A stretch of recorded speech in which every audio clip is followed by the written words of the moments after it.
You are watching a presentation of Mount Harrison Picture Studios. I am Raymond Harrison, the publisher and author of Wicked Wretched Wraithmen.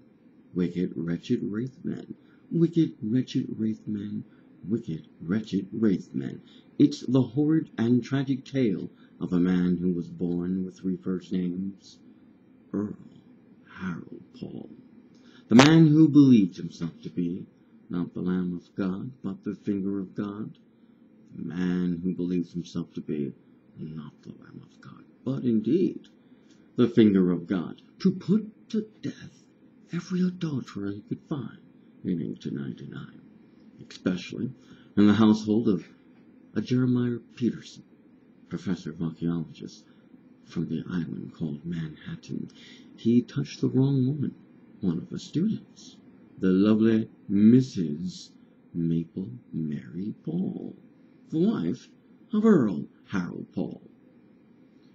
He was a very, very, very wicked man. Long before he became a wraith, he and his wicked, wretched men put to death every adulterer they could find, chanting their death song as they ripped open the sinner's throat, cutting out their tongues. The accused would never again taste the sweetness of another man's wife. His violent exploits attracted ancient hybrids called Nephilim, or giants, and not the angels of heaven. He was a courageous executioner. His passion brought forth judgment, not by God's hand, but by his own hand. He wept as Jesus wept, although he never claimed to be the Lamb of God. His name was Earl Harold Paul. Order your copy of my paperback screenplay, and the wonderful professional staff at Bookmasters Incorporated, located in the great city of Ashland in the Buckeye State, Ohio, will gladly send to you your very own copy of my paperback screenplay, Wicked Wretched Wraithmen, Earl Harold Paul, Immortal Man, Book 7. When Earl was very young, he used to sit next to his best friend, a woman, a girl, named Darlene Bainbridge. She composed wonderful gospel hymn music, which was published in her father's church hymnal.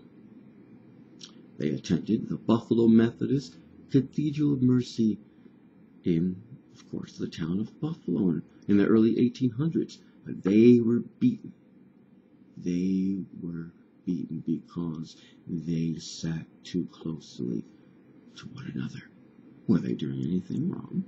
No, Darlene was just singing to him the songs that she composed, the music that God above blessed her to be able to write. But they were definitely still abused by those who believe they should not even sit next to each other. Well, Darlene was able to forgive. Earl Harold Paul did not forgive. He vowed to kill every adulterer and proclaimed himself to be God's finger, to use his knife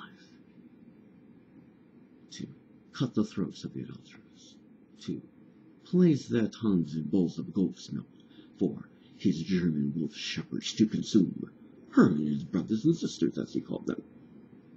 They would feast upon the tongues of the adulterers. In Niagara Falls Park in 1899 and beyond. What a horrid man. I want you to experience the tales of Mr. Earl Harold Paul.